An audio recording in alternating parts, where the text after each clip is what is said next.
This video is sponsored by Disco Elysium. Stay tuned until the end of this video for a chance to win a free download. The 2020 iPhone SE is a solid device overall, especially for the starting price of $399. But there's really one true unknown or enigma about the device, and that's the camera. We don't really know for sure exactly what's changed between the iPhone 8 and the SE in terms of the camera, and where it might fall when you compare it to something like the iPhone 11 Pro Max and the iPhone 8. And so in this video, we took a few pictures on those devices. We took an iPhone 8, an 11 Pro Max, and the new 2020 iPhone SE, and we wanted to gauge exactly how much of an upgrade this camera might be. Before we get started, be sure to subscribe and hit the bell to get notifications whenever we share a video. I do want to note that I only use the 12 megapixel wide-angle lens on the 11 Pro for this comparison in order to better match up the iPhone SE and the iPhone 8's wide-angle 12 megapixel camera. On the front of the 8 and the SE, you do have a 7 megapixel selfie camera that's capable of taking 1080p video at 30 frames per second. The 11 Pro offers a dual camera setup to give users a wide-angle option if needed, and can take video at 4K 60 frames per second, but for this video we just focused on standard point-and-shoot selfies and videos. Speaking of selfies, to me it looks and fits the profile of what I've been seeing throughout my entire test when using the rear-facing cameras. There's not a huge difference in image quality, but there is a slight difference in color temperature. The iPhone 11 Pro kind of runs a bit cooler than the other two, but overall, images look pretty much the same to me here. Now here is the front-facing camera on both the iPhone 8 and the iPhone SE. So would love to know your thoughts. How does everything sound? This is the microphone quality on the 2020 SE. Now switching over to the iPhone 8. Let me know in the comments down below. It looks like things are really overexposed. I know it's really sunny out here, so it's not quite fair. But looks like things are really overexposed on the 8. I could be wrong, I'll have to review that, but yeah, would love to know your thoughts down in the comments. I do think listening back to that video, the audio quality on the SE and the 11 Pro sounded much better than the iPhone 8. The iPhone 8 and the SE seemed to struggle mightily with exposure and blew out the background nearly the entire video, while the iPhone 11 Pro seemed to manage quite nicely in this scenario. There's a pretty clear separation here with all-around video quality between the 11 Pro and the SE and iPhone 8. When it comes to still images, remember these are all just straight out of the camera, no editing, just no settings adjusted, point and shoot, standard photos. With good lighting, and at first glance, you'll be hard-pressed to find any major flaws or differences. However, if you look close enough, some consistent factors will start to become apparent. For one, the color temperature on the 11 Pro is still cooler in most cases.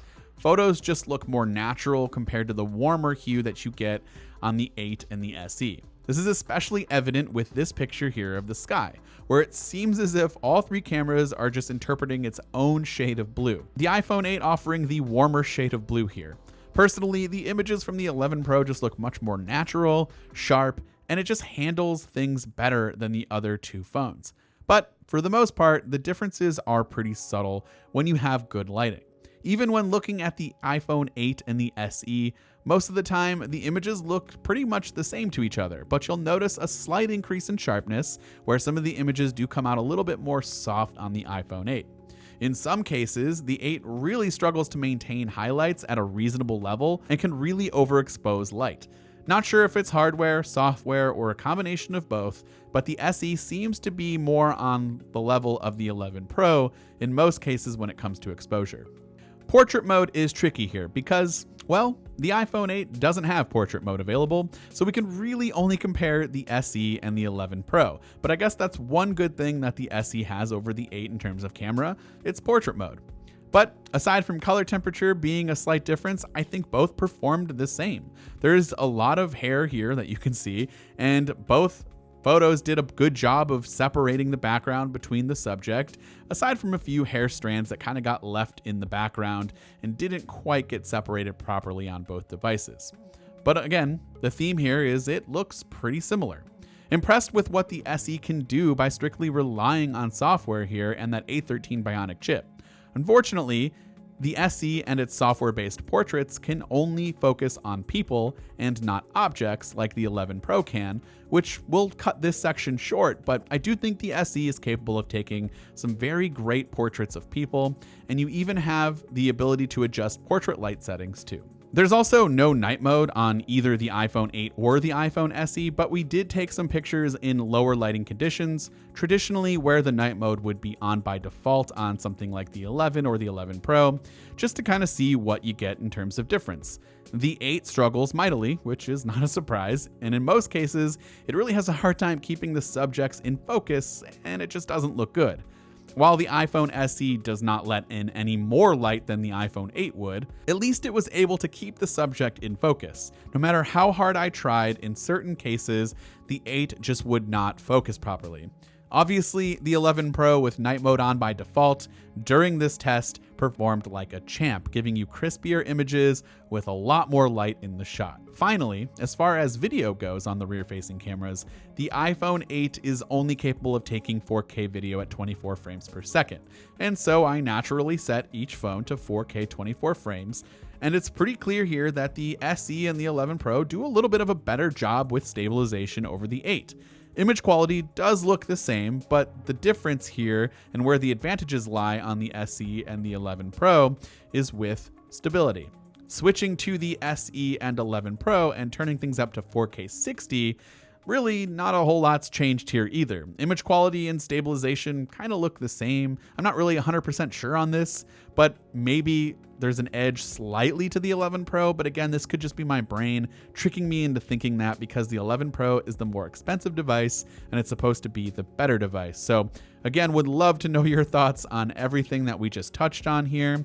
Personally, I think the 8 and the SE are a lot closer in camera quality than Apple wants us to believe, but it is fair to say that in a lot of situations, and with the help of better software processing, the iPhone SE can outperform the 8. It's also fair to conclude that in good lighting conditions overall, things between all three cameras are pretty much the same, aside from color temperature of course, but the fact that the 11 Pro offers you more options with portrait mode, night mode, extra lenses like an ultra wide to capture more people in frame, etc. It's obvious that the 11 Pro has the better camera system on any iPhone right now, but if you're strictly looking at upgrading to the iPhone SE from something like the iPhone 8, aside from getting portrait mode and some slightly better images, there's really not a huge difference between the two, especially in good lighting conditions. Again, would love to know all of your thoughts in the comments down below. Now, before we end today's video, I do want to give you more information about today's sponsor, Disco Elysium.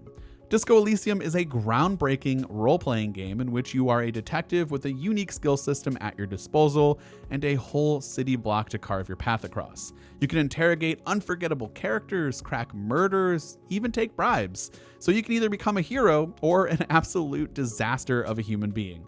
It's your choice, and it's so much fun. The game is basically an ode to classic RPGs like Planescape Torment and Icewind Dale. PC Gamer, GameSpot, IGN, all of them declared this a pretty much must play, and it's now officially available for the Mac right now in the Mac App Store. Best part is, one lucky viewer can play this game for free right now by entering in the code that you see on this screen. For more information about Disco Elysium, click the link in the description down below. This has been Dan with MacRumors. Thanks so much for watching, and I hope to see you around in the next video.